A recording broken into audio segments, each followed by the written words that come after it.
In this video, we're going to show you how to fix a USB flash drive or memory card that cannot be formatted when connected to your computer. Many Windows users see this issue and immediately assume the USB drive is damaged. But the good news is, most of the time, it can be fixed with a few simple steps. The first step is to make sure your USB drive is working and can actually be repaired. To do this, right-click on the USB drive, select Properties, and then go to the Hardware tab. Check if it says Device is working properly.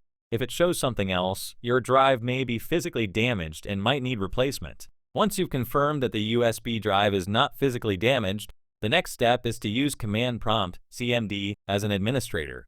Type CMD in the search box, right-click Command Prompt, and select Run as Administrator. Now type the command disk part. This tool is used to manage connected disks.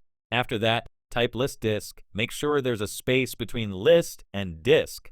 This will display a list of all connected drives. Identify your USB drive by its size.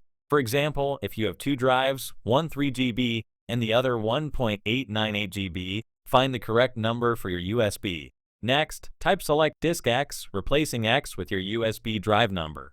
After that, type clean. This command will erase all data on the drive. Don't worry, we'll reformat it next. To make the drive usable again, we need to initialize and format it.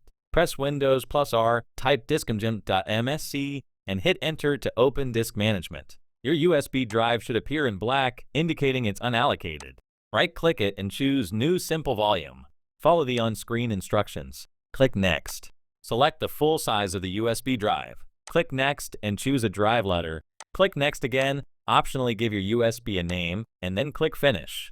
Once this is done, your USB drive will appear normally in Windows, ready to use for formatting, storing files, or transferring data. If you found this tutorial helpful, give it a like, and if you're new here, subscribe to the channel and turn on the notification bell so you don't miss any upcoming tutorials and tech tips.